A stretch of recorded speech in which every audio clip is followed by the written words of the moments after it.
आज मैं तुम्हें एक ऐसी दिल दहला देने वाली कहानी सुनाने जा रही हूँ जो आज कल सोशल मीडिया पर बहुत ज्यादा वायरल हो रही है। यह कहानी है एक बेबस बाप और उसकी 3 मजलूम बेटियों की। वो 3 बेटियां जो अपनी सगी माँ के इंतकाल के बाद सौतेली माँ के जुल्म सितम का निशाना बन रही थीं। सौतेली माँ ने इन मासूम बच्चियों का खाना पीना बंद कर दिया था, उन्हें हर वक्त ताने देती। रोजाना ये तीनों बहनें अपनी सगी माँ की कब्र पर जाकर रोती, माँ को याद करती और उसकी मोहब्बत को तरसती। आखिर एक दिन सौतेली माँ ने बाप से कहा कि या तो अपनी बेटियों को जान से मार दो या फिर मुझे छोड़ दो, मैं इनके साथ इस घर में नहीं रह सकती। ये सुनकर उस बाप ने क्या किया, अपनी बेटियों का मुहाफिज बना या दुश्मन? ये सब कुछ जानने के लिए आज की वीडियो आखिर तक जरूर देखें। मेरी प्यारी बहनों, ये कहानी है एक आदमी और उसकी 3 बेटियों की। उसकी बीवी कुछ साल पहले वफात पा चुकी थी। उसकी तीनों बेटियां बहुत खूबसूरत थीं, मगर सबसे छोटी बेटी अपनी बहनों में सबसे ज्यादा समझदार थी। उसका नाम ज़ैनब था। करमदीन अपनी तीनों बेटियों से बहुत प्यार करता था। उसने कभी अपनी बेटियों को माँ की कमी महसूस नहीं होने दी। वो अपनी बेटियों की हर ख्वाहिश पूरी करता था। अब करमदीन की बेटियां बड़ी हो चुकी थीं और अपने पिता के लिए खुद से खाना बनाने लगी थीं। जब करमदीन काम के सिलसिले में बाहर जाता तो उसकी बेटियां उसके लिए खाना तैयार करके साथ दे देती थीं। उसी गांव में एक बेवा औरत भी रहती थी जिसकी एक बेटी थी।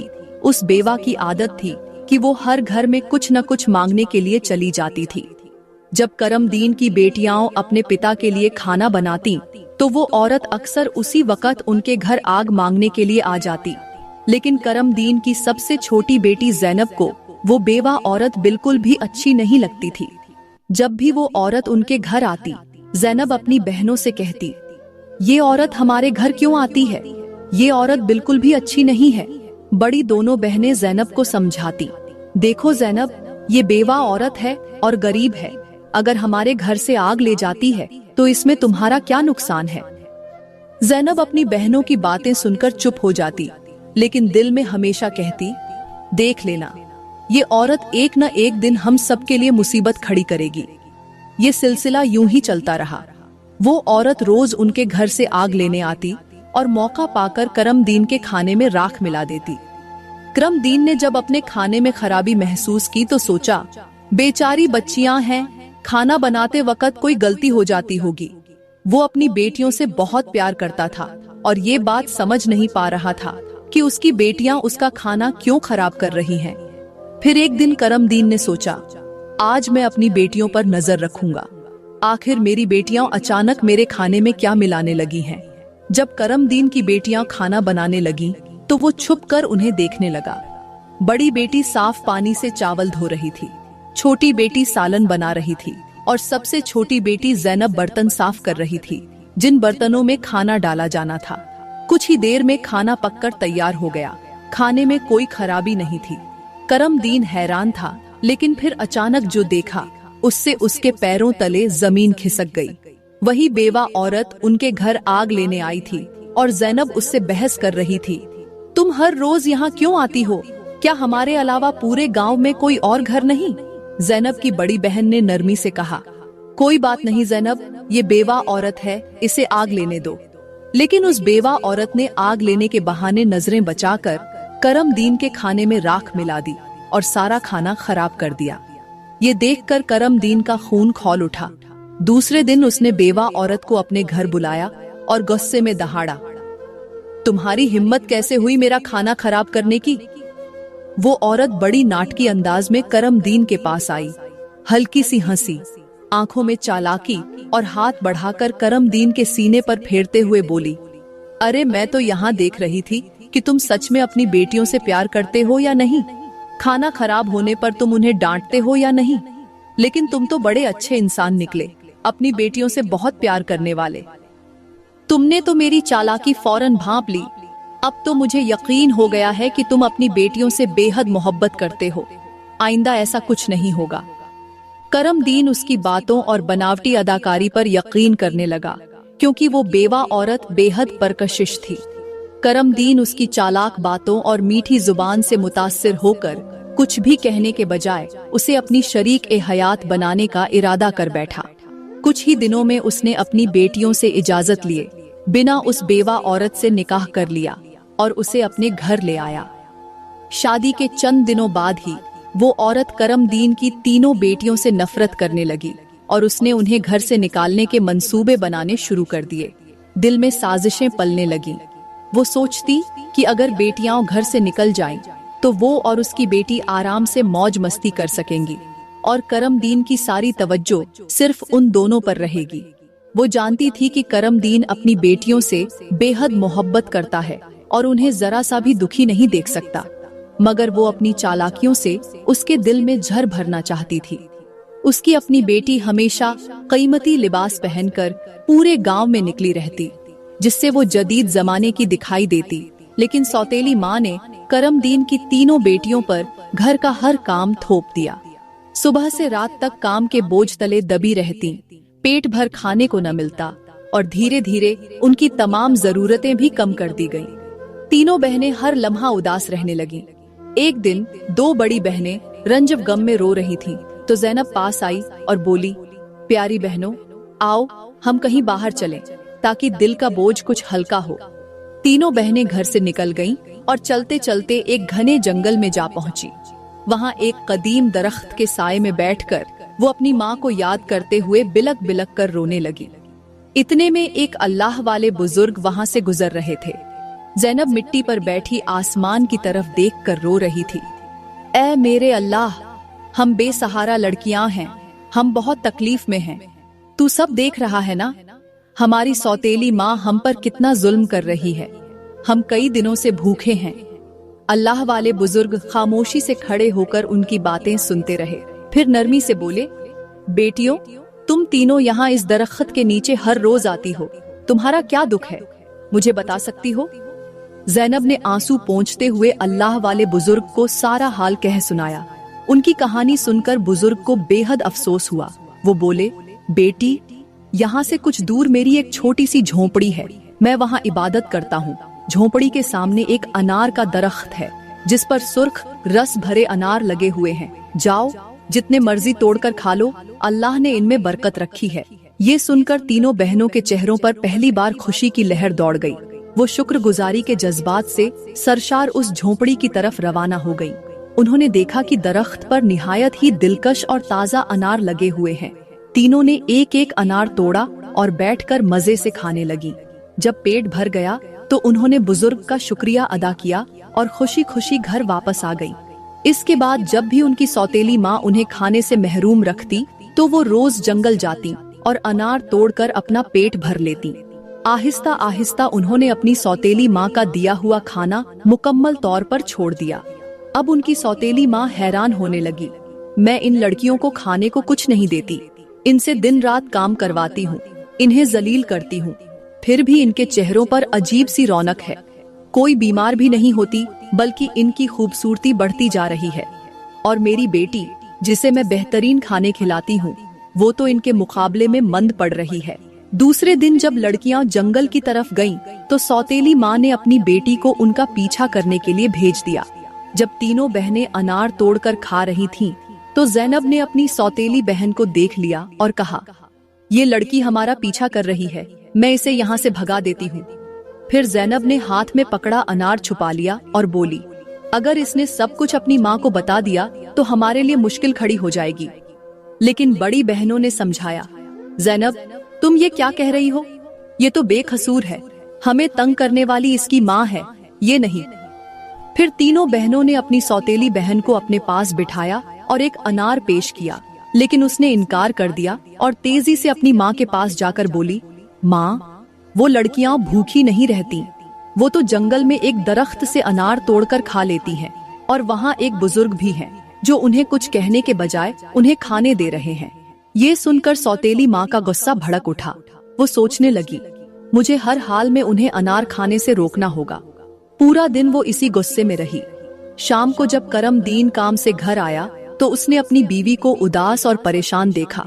क्या हुआ? तुम इतनी फिक्रमंद क्यों लग रही हो? वो आह भरकर बोली, मेरे सर में शदीद दर्द है और ये किसी दवा से ठीक नहीं हो रहा। करमदीन ने हैरानी से पूछा, तो फिर क्या करना होगा? वो झट से बोली, जंगल में एक अनार का दरख्त है जिस पर सुर्ख अनार लगे हैं। अगर तुम उस दरख्त को जड़ से कटवा दो और उसकी जड़ों को उबाल कर दवा बनाकर मेरे माथे पर लगाओ तो मेरा दर्द ठीक हो सकता है। करमदीन फौरन उठा और कुछ आदमियों को बुलाकर पैसे देते हुए कहा, जंगल में एक अनार का दरख्त है, उसे जड़ से काट दो और उसकी जड़ें मेरे पास ले आओ।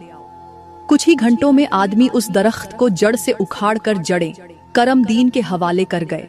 उसने जल्दी से आग जलाई, उन जड़ों से दवा तैयार की और अपनी बीवी के माथे पर मलने लगा। थोड़ी देर बाद वो बोली, अब मैं बेहतर महसूस कर रही हूँ। अगले दिन जब तीनों बहनें जंगल पहुंची तो देखा कि अनार का दरख्त जड़ से गायब था। ये मंजर देखकर उनके दिल बैठ गए और वो घबरा कर बोली, अब हम क्या खाएंगी? तीनों बहनें वहीं बैठकर रोने लगीं। उनके आंसुओं की आहट सुनकर अल्लाह वाले बुजुर्ग अपनी झोपड़ी से बाहर निकले। वो सब कुछ समझ गए और नरमी से बोले, बेटियों, इसमें परेशानी की क्या बात है? जब अल्लाह एक दरवाजा बंद करता है तो उससे बेहतर दूसरा दरवाजा खोल देता है। फिर अल्लाह वाले बुजुर्ग ने अपनी उंगली जमीन की तरफ इशारा किया और वहां से एक साफ सुथरी नदी निकल आई जिसमें पानी की जगह दूध बह रहा था। उन्होंने लड़कियों को एक मिट्टी का प्याला दिया और कहा, यहाँ से जितना चाहो दूध पियो। तीनों बहनों के चेहरों पर खुशी के रंग बिखर गए। वो शुक्रगुजारी के जज्बात से सरशार दूध पीने लगी। जब पेट भर गया तो उन्होंने बुजुर्ग का शुक्रिया अदा किया और खुशी खुशी घर वापस आ गईं। इसके बाद ये उनका रोज का मामूल बन गया। वो रोज तालाब के पास जाती, मिट्टी के प्याले में दूध भरती और पी लेती थीं। उनकी सौतेली माँ हैरान थी।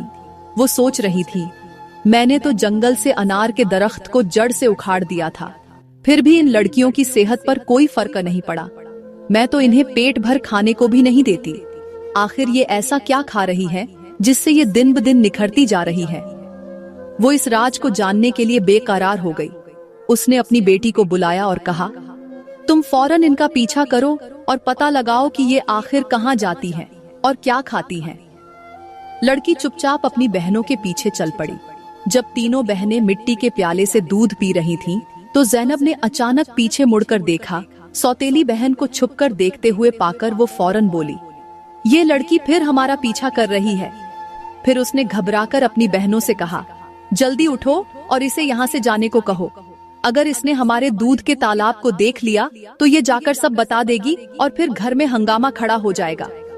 लेकिन ज़ैनब की बड़ी बहनों ने उसे डांटते हुए कहा, ज़ैनब, तुम आखिर इतनी बदगुमान क्यों हो? माना कि हमारी सौतेली माँ हम पर जुल्म करती है, लेकिन इसमें इस बेचारी का क्या कसूर? ज़ैनब ये सुनकर खामोश हो गई। फिर तीनों बहनों ने सौतेली बहन को अपने पास बिठाया और मोहब्बत से मिट्टी के प्याले में दूध भर कर दिया।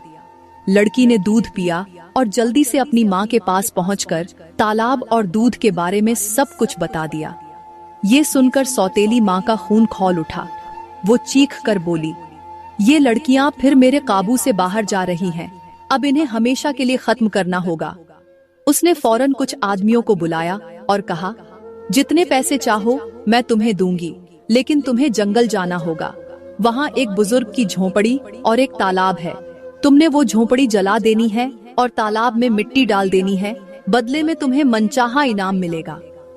कुछ ही वक्त में वो आदमी जंगल पहुँचे और सौतेली माँ के हुक्म के मुताबिक बुजुर्ग की झोपड़ी खत्म कर दी और दूध वाले तालाब को मुकम्मल तौर पर मिट्टी से भर दिया। फिर काम पूरा करके लौट आए। अब वो औरत बहुत खुश थी। उसकी आंखों में साजिश की चमक थी। अगले दिन जब तीनों बहनें जंगल पहुंची तो देखा कि वहाँ न तो तालाब था और न ही बुजुर्ग की झोपड़ी, जैसे सब कुछ हवा में तहलील हो चुका हो। ये देखकर उनके पैरों तले जमीन खिसक गई। उनकी आंखों में आंसू छलक पड़े और वो वहीं बैठकर फूट फूट कर रोने लगी। भूखी प्यासी वो मायूस होकर अपने घर वापस लौट आईं। सौतेली माँ ये देखकर मुस्कुरा रही थी, जैसे उसने कोई बहुत बड़ी जीत हासिल कर ली हो। एक दिन वो फिर बीमारी का बहाना बनाकर लेट गई। शाम को जब करमदीन काम से वापस आया तो उसने अपनी बीवी को उदास और कमजोर देखा। वो फिक्रमंदी से बोला, चाहे मेरा सब कुछ बर्बाद हो जाए, लेकिन मैं तुम्हें कुछ नहीं होने दूंगा। तुम्हारा इलाज दुनिया के सबसे अच्छे हकीम से करवाऊंगा। लेकिन उसकी बीवी की चाल कुछ और ही थी। वो मासूम बनकर बोली, तुम्हें इतनी मेहनत करने की जरूरत नहीं, मेरी जिंदगी बचाने के लिए बस एक छोटा सा काम करो। करमदीन घबरा कर बोला, जल्दी बताओ, मुझे क्या करना होगा। वो जहरीली मुस्कान के साथ बोली, तुम अपनी तीनों बेटियों का खून निकालकर मेरे हाथों और पैरों की हथेलियों पर मल दो, तभी मैं सेहतयाब हो सकूंगी। ये सुनकर करमदीन की आंखों में आंसू आ गए। उसका दिल दहल गया। वो खामोशी से उठा और कमरे से बाहर निकल गया। अपनी बेटियों को ढूंढने लगा, लेकिन वो घर में कहीं नहीं थीं। वो बेताबी से उन्हें तलाश करता रहा। आखिरकार वो कब्रिस्तान पहुंचा। वहां उसने देखा कि उसकी तीनों बेटियां अपनी मां की कब्र के पास बैठी रो रही थीं। उनकी सिसकियां सुनकर करमदीन का दिल टूट गया। वो एक कदम भी आगे बढ़ाने से खासिर था। उसकी आंखों में पछतावे के आंसू भर गए। ये देखकर करमदीन का दिल लरज उठा। एक तरफ उसकी बीवी की जालिमाना ख्वाहिश थी और दूसरी तरफ उसकी बेटियों की मासूम जिंदगी। वो शदीद कशमकश में था कि क्या करे। आखिर उसने सोचा कि उसकी बीवी कभी भी उसकी बेटियों से खुश नहीं होगी और न ही बेटियां अपनी सौतेली मां के साथ खुश रह सकती हैं। इसलिए उसने फैसला किया कि उन्हें कहीं दूर ले जाएगा। उसने बेटियों को सीने से लगाया और कहा, बेटियों, तुम क्यों फिक्र करती हो?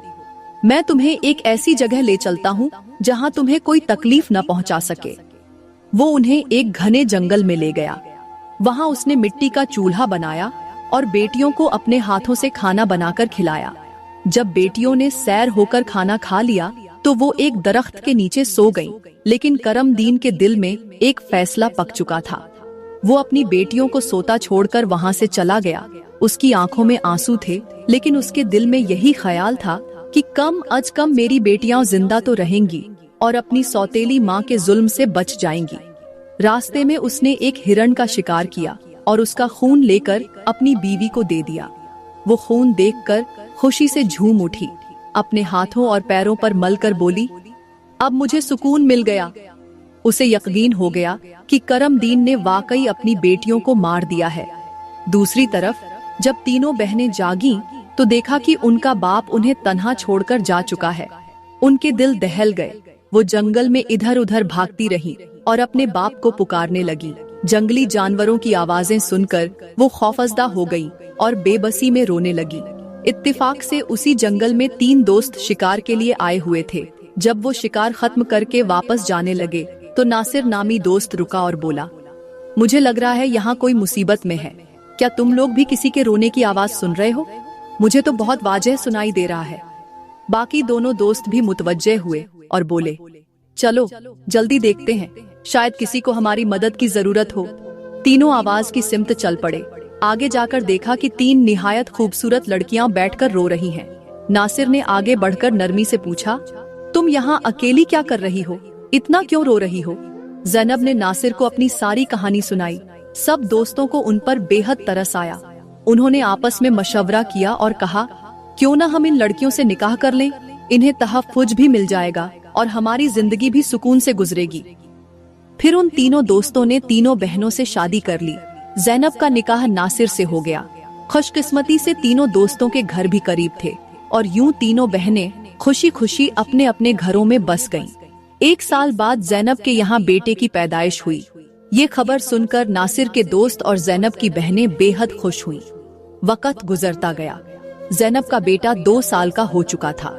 एक दिन नासिर ने अपने दोस्तों से कहा, मेरा दिल फिर से शिकार पर जाने को चाह रहा है, चलो जंगल चलते हैं। लेकिन दोस्तों ने मना कर दिया और कहा, हमें कुछ जरूरी काम है, हम तुम्हारे साथ नहीं जा सकते। नासिर ने ज़ैनब से इजाजत ली और अकेला ही शिकार के लिए रवाना हो गया। लेकिन कई दिन गुजर गए, वो वापस न आया। ज़ैनब बेचैन हो गई। उसकी बहनें भी परेशान थीं। नासिर के करीबी दोस्तों ने उसे तसल्ली दी, फिक्र मत करो, हम नासिर को ढूंढ कर लाएंगे। लेकिन नसीब को कुछ और ही मंजूर था। नासिर के दोस्त भी जंगल गए, लेकिन वो भी वापस नहीं लौटे। तीनों बहनों पर एक बार फिर गमों का पहाड़ टूट पड़ा। सदमे और परेशानी ने उन्हें घेर लिया।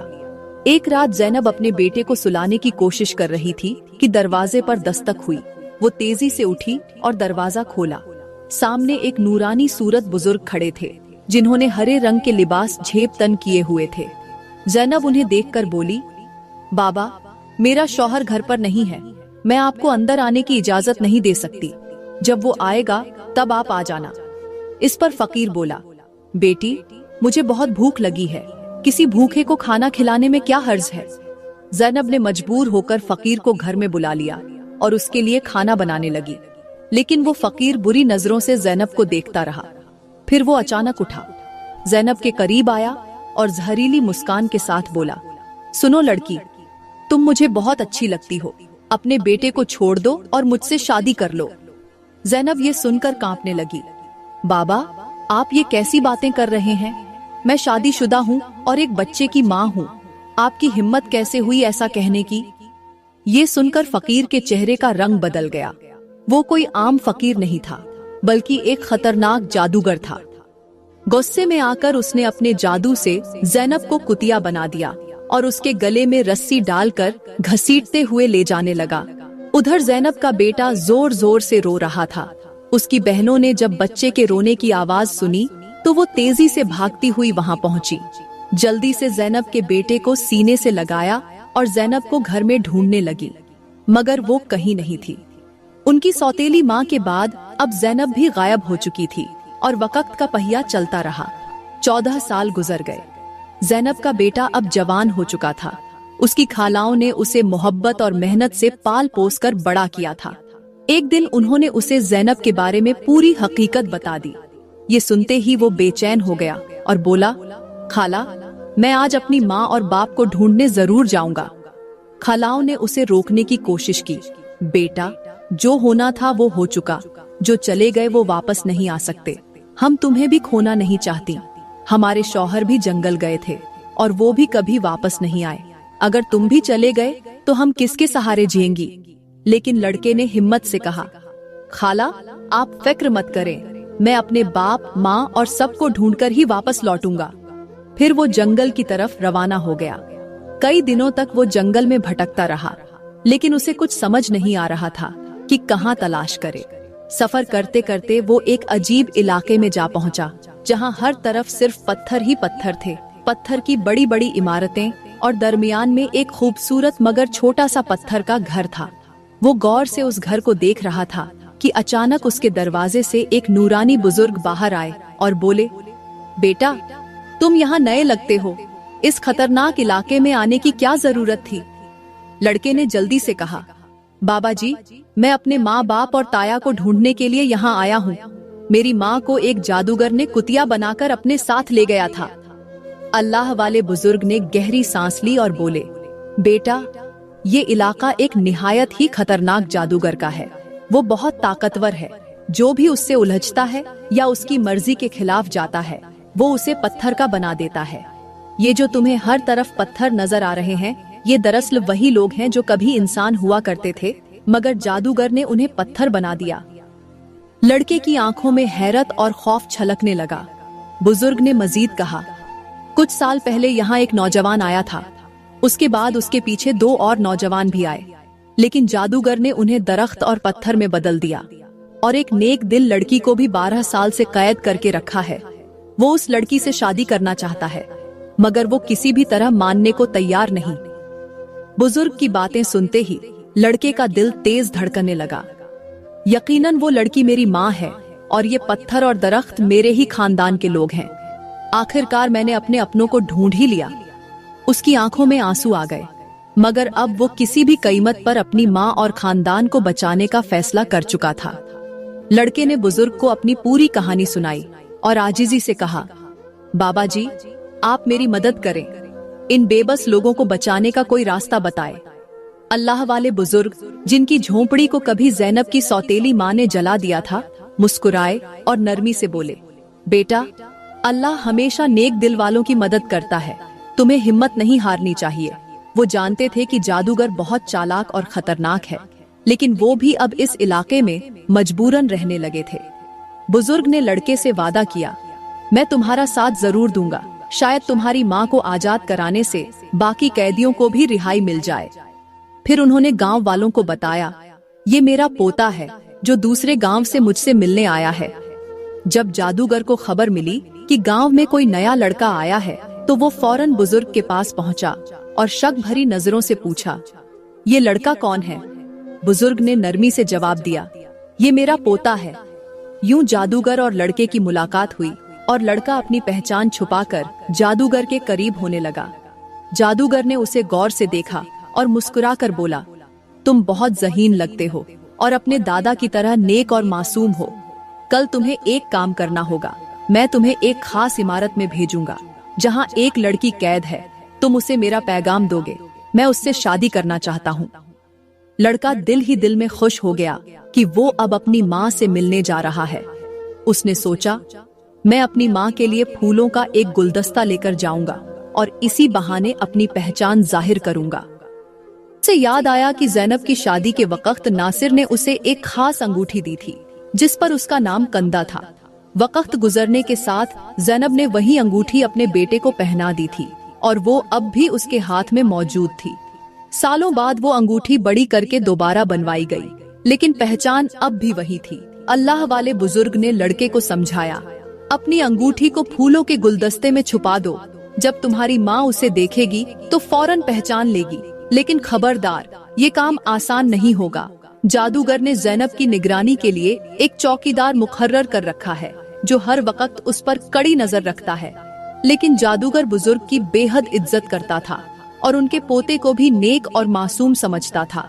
इसलिए उसने लड़के को एक खूबसूरत गुलदस्ता देकर रोजाना ज़ैनब के पास भेजना शुरू कर दिया। लड़के की महज 14 साल की उम्र होने की वजह से जादूगर को उस पर कोई शक नहीं हुआ। ज़ैनब को एक तारीक कमरे में कैद कर रखा गया था जहां किसी मर्द को जाने की इजाजत नहीं थी। रोजाना लड़का गुलदस्ता लेकर वहां जाता, मगर जादूगर की एक वफादार दासी हमेशा ज़ैनब के साथ मौजूद रहती जो हर चीज पर कड़ी नजर रखती थी। लेकिन एक दिन किस्मत ने लड़के का साथ दिया और ऐसा मौका मिला जब कमरे में ज़ैनब के सिवा कोई और मौजूद नहीं था। लड़के ने जल्दी से अपनी उंगली से अंगूठी उतारी और फूलों के गुलदस्ते में छुपाकर ज़ैनब के कदमों में रख दिया। जैसे ही गुलदस्ता जमीन पर रखा, अंगूठी की आवाज हुई। ज़ैनब ने हैरानी से गुलदस्ता उठाया और फूलों में बंधी अंगूठी को पहचान लिया। ये वही अंगूठी थी जो उसने सालों पहले अपने बेटे को पहनाई थी। ज़ैनब की नजरें फौरन गुलदस्ता लाने वाले लड़के की तरफ उठी। दोनों की नजरें मिलते ही हकीकत साफ हो गई। जादूगर ने ज़ैनब को कैद कर रखा था, लेकिन उसका बेटा अपनी माँ को आजाद कराने का मंसूबा बनाने लगा। ज़ैनब ने जादूगर से शादी की रजामंदी जताई और उसकी ताकत का राज मालूम किया। जादूगर ने बताया कि उसकी जान एक तोते में है जो एक पिंजरे में बंद है और एक घने जंगल के दरख्त के नीचे सख्त पहरे में रखा गया है। ज़ैनब ने ये राज अपने बेटे को बताया, लेकिन उसे खतरे से बचाने के लिए वहां जाने से मना किया। फिर भी बेटे ने अपनी माँ को यकीन दिलाया कि वो कामयाब होकर लौटेगा। कई दिनों की मेहनत के बाद वो जंगल में पहुंचा। एक मौका देखकर उसने तोते को पिंजरे से निकाल लिया और जादूगर की इमारत तक वापस ले आया। जादूगर उसे देखकर तोते की वापसी की भीख मांगने लगा। लड़के ने चालाकी से जादूगर से सभी कैदियों को आजाद करवाया। इसके बाद उसने तोते के पंख खींचे, जिससे जादूगर की ताकत खत्म हो गई। आखिर में उसने तोते की गर्दन मरोड़ दी, जिससे जादूगर मर गया। लड़के ने अपनी माँ ज़ैनब, पिता नासिर और बाकी सभी कैदियों को आजाद कराया। फिर वे सब अल्लाह वाले बुजुर्ग के पास पहुँचे। सब ने बुजुर्ग का शुक्रिया अदा किया और अपने घर लौट आए। ज़ैनब की बहनें अपने शौहर से मिलकर बहुत खुश हुईं, जो जादूगर की कदैद में सालों तक रहे थे। उनके पिता, जो अपनी बेटियों को खोने के गम में डूबे थे, उन्हें सही सलामत देखकर खुशी से रोने लगे। उन्होंने बेटियों से माफी मांगी और बताया कि उनकी बीवी की साजिशों की वजह से ये सब हुआ। बेटियों ने अपने पिता को तसल्ली दी और कहा, हम अपनी जिंदगियों से खुश हैं। उनके पिता ने बताया कि उनकी सौतेली माँ, जो उन पर जुल्म करती थी, एक गंदी बीमारी का शिकार होकर इस दुनिया से चली गई। इसके बाद सब ने खुशी और सुकून के साथ अपनी जिंदगी गुजारनी शुरू की। मेरी प्यारी बहनों, अगर आज की वीडियो आपको अच्छी लगी हो तो लाइक करें, कमेंट में अपनी राय का इजहार जरूर करें और मजीद वीडियोस के लिए हमारे YouTube चैनल को सब्सक्राइब करें। शुक्रिया।